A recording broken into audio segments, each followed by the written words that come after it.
can someone trust you with his woman? First of all, it's a bad manners to be trusted with other people's lady. If you're kind of a man with whom people say, hey, Maze, Mtukufu is one of those fellas you can trust with your lady. Hey, Maze, are you really a man? That is a bad manners for the Maybe I'm just a disciplined man. discipline to a point of being trusted with other people's ladies. Yeah. No. That is horrible. That is horrible. I respect other people's property. Respecting other people's property is okay. But being trusted with other people's ladies, then that is another thing. That is where a line is drawn. Sure. Sure. That is where a line is drawn. Like, I should not be trusted. You should not be trusted with other people's ladies. A man is ever a man. A man is ever a man. And this is what I mean by a man is ever a man. When your friend is having a fiancé, the point is just have a clearly marked demarcation around that fiancé. It's a no-go zone. Don't step there. Don't be one of those men with whom you can set your feet in that zone and still be trusted. No, you shouldn't be even there for the very first place. You shouldn't be around your boys' fiancés. It shouldn't even be there. And so what if maybe you knew your fiancé through that that friend of yours? That is a whole different story. That is a whole different story. You've never seen buddies breaking up. Maybe you are buddies with them. Then a lady gets into the picture. Yeah. So after the lady gets into the picture, then the relationship with the buddy breaks. Because it's something which is not practically justified. It cannot work. It cannot work. Not at all. One of the non-written laws. You've never had. Have you ever at any point experienced maybe you and your girl, then again the girl is having a friend, then the friend of the chick maybe comes to your place in the absence of your girl. How does that even feel? How does that even feel? Your lady won't even let that happen to the very first place. And when it happens, this is what will happen. Not unless you are one of those people who can be trusted with other people's ladies, as you say. If you are one of those people, then it's okay. But if you are not one of those people, this is what will happen. You'll be conversation. She's there and you are here after introducing themselves. I am Fitz. And you, who are you? Then they introduce their beautiful names. Then you say, oh, nice, that's awesome. Then you hold on that there. Then from there, now you get into now packing your whichever snack which you snack out, whether it's crisps or whichever thing it is. Now you get into your snacks, doing that with a dead silence, no talking to one another. What is that? That's a bad practice. That is a bad practice. So a man, for the very first time, I'm saying this, and if you're listening to me, get this correctly. You should not be a man who is trusted with other people's ladies. You should not even have access to other people's ladies. And if you have access to other people's ladies, there's just something in you there which you are not aware of, which will just pop up. You'll just find yourself now starting being nice. Have you ever seen men who are nice to other people? I don't know. Like this usually happens to moms. I don't know about your mother, but let's take my mother for instance. My mother is one of those ladies who are very stern and austere with her children. I being one of the kids of my mother. She's very strict with me. But when it comes to other mothers' kids, she's very lenient with them. She's very kind. She shows a lot of love to them.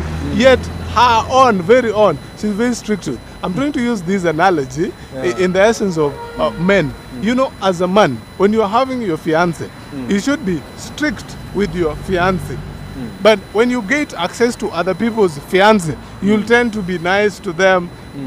Niceness which is not experienced with your own fiancé, which is a bad practice. So the point which I'm trying to drive home, you are not supposed to be trusted with other people's ladies.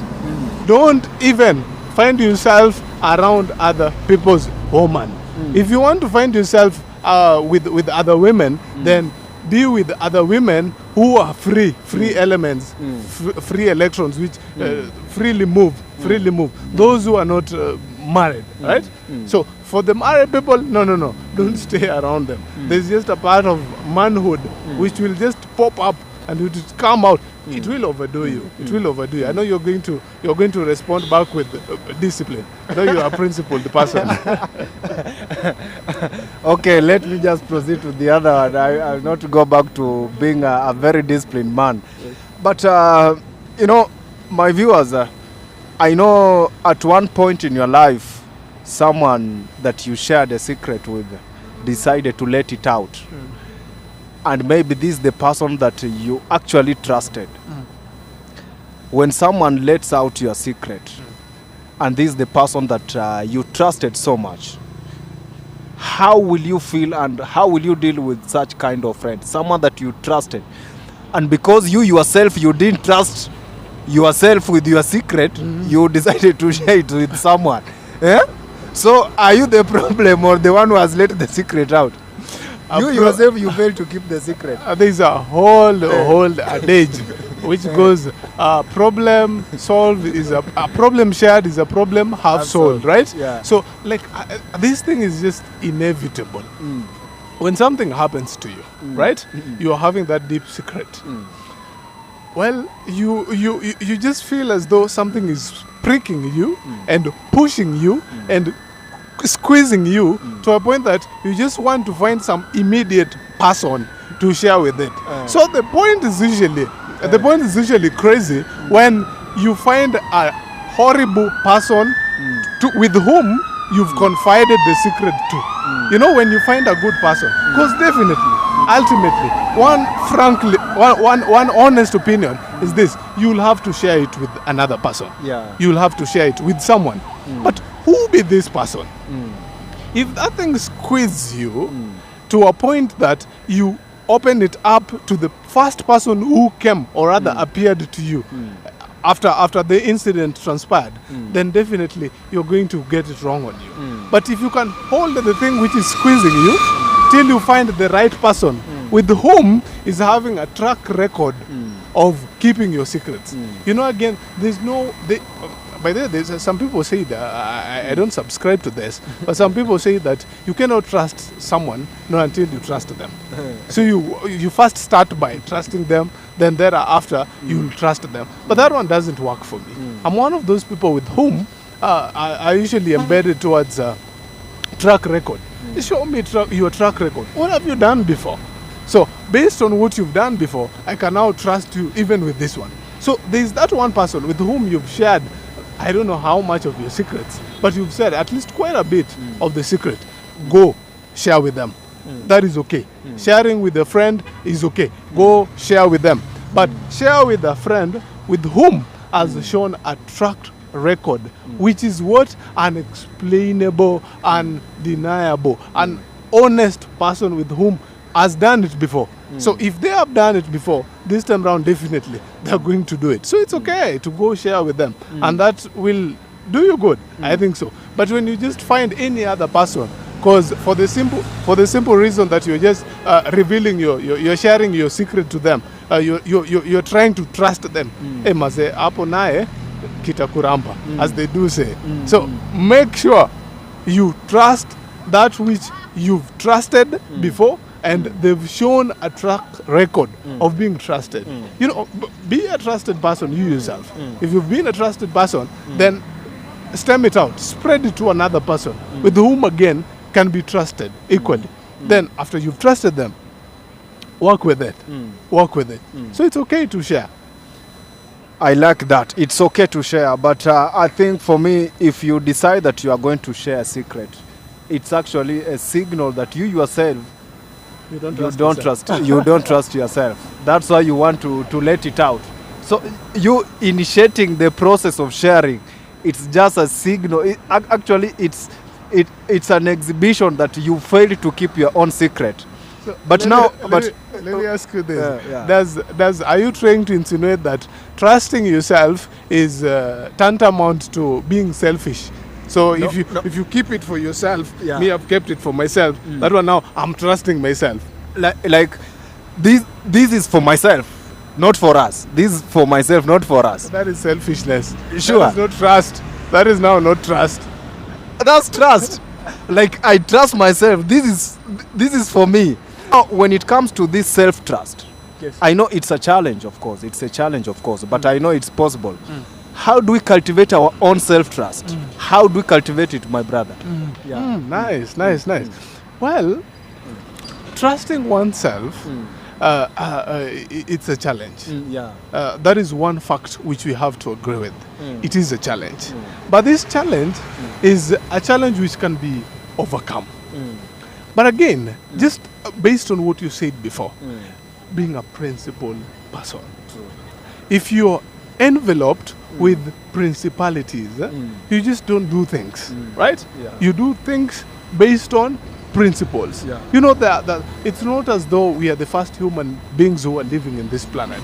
There's some people who've lived before us, right? yeah. And they did some things, right?